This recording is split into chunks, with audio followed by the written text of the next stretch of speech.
네, 이 복음을 당일 복음 찾으실 때 아마 매일 미사책을 이렇게 찾으실 거예요. 근데 저는 매일 미사책보다는 이제 이 굿뉴스 컴퓨터를 보고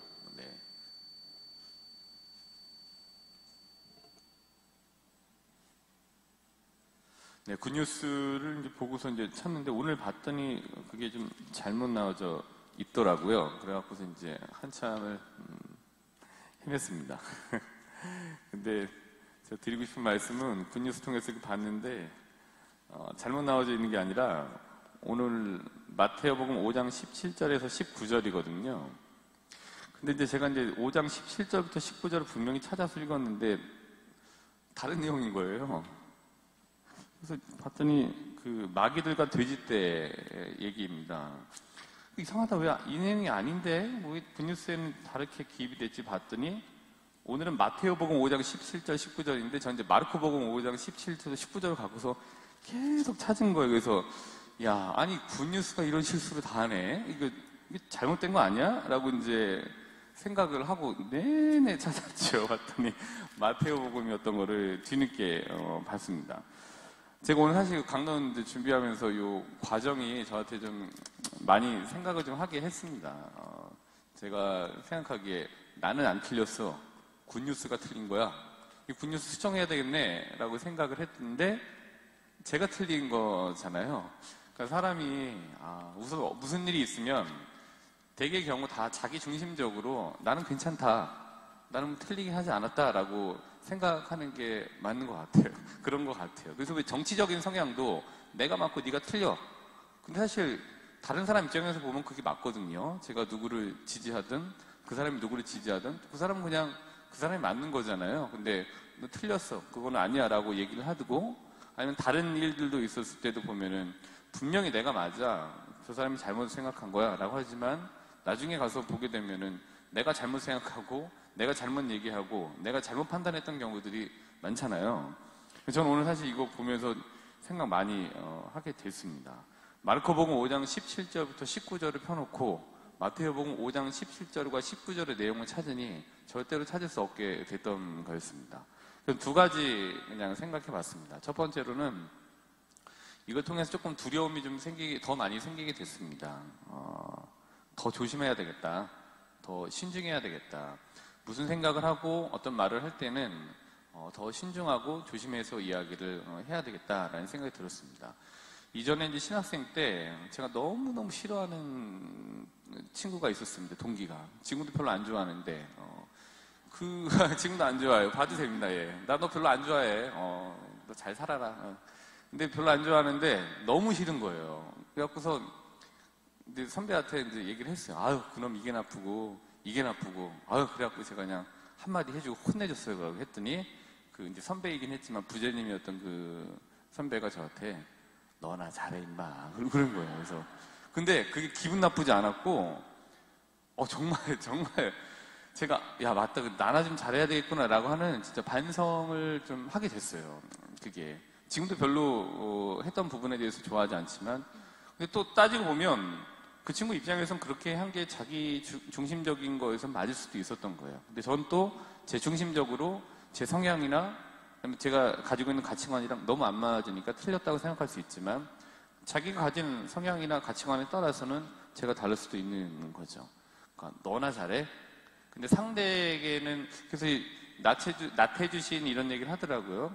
그래서 너라는 얘기를 내가 많이 쓰는데 너라는 게 상대한테 가면은 결국엔 나 아니냐. 그러니까 너를 통해서 나를 봐야 되는 거 아니냐. 뭐 이런 말씀을 하셔서 그렇다. 그런 이제 공감을 많이 하게 됐습니다. 첫 번째 두렵다.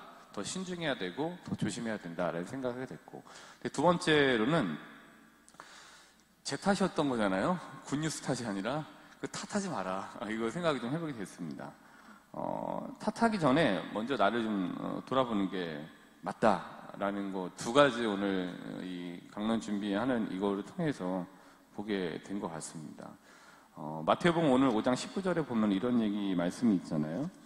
그러나 이제 스스로 지키고 또 그렇게 가르치는 이는 하늘나라에서 큰 사람이라고 불릴 것이다. 그러나 그러나 이 계명들 가운데서 가장 작은 것 하나라도 어기고 또 사람들을 그렇게 가르치는 이는 하늘나라에서 가장 작은 자라고 불릴 것이다. 이제 이 말씀은 그런 것 같아요. 스스로 지킨다라는 거는 먼저 나의 수신을 해야 된다라는 거를 얘기해 주는 것 같아요. 너부터 우선 단정해라. 그리고 너부터 이 몸이 됐든 마음이 됐든 가지런하게 반듯하게 먼저 정리를 해라. 그게 맞는 거다라고 얘기를 해주는 것 같아요. 그래서 창세기 3장 9절 이번 사순식의 대전제 너 어디 있느냐라는. 그래서 저는 아직도 남을 탓하는 거기에 있었던 것 같습니다. 그리고 좀 더 신중하지 못하고 조심하지 못하는 곳에 제가 있었던 것 같습니다. 저는 거기에 있었던 것 같습니다.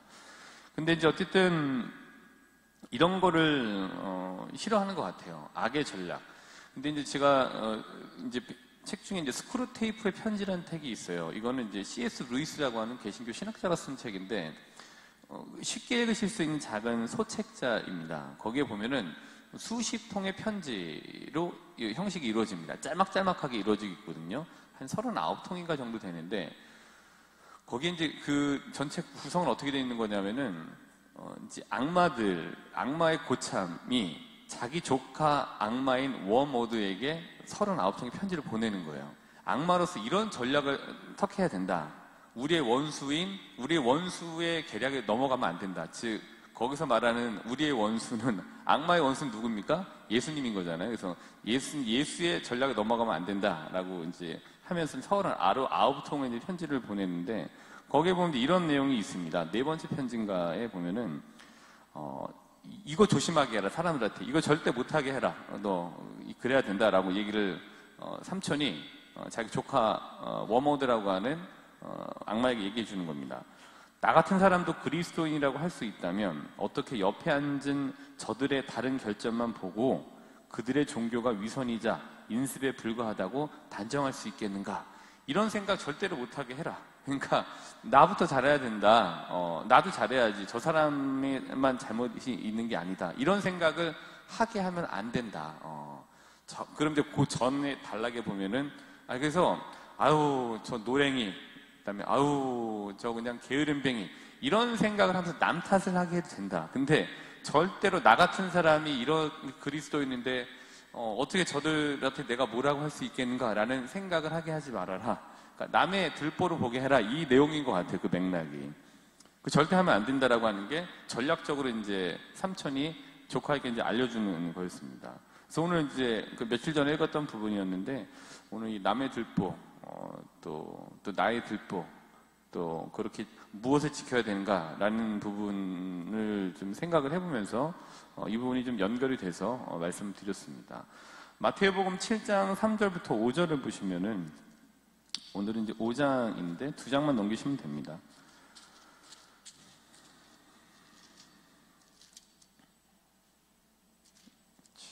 7장 3절. 너는 남을 심판하지 마라 라는 단락이에요.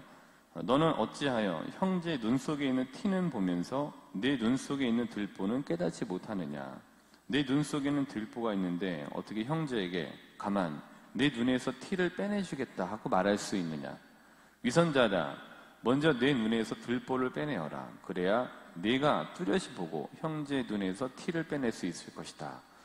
그런 것 같습니다. 먼저 나를 수신할 수 있어야 되는 것 같아요. 그리고 나를 좀 돌아봐야 되는 것 같습니다. 그래서 이번 사순식이 제 사순 3주간 수요일 오늘에는 나의 들보를 먼저 보고, 그러니까 나를 먼저 돌아보고, 그다음에 상대를 좀 신중하게 바라보는 그런 자세로 오늘 하루를 보내시기를 바라겠습니다.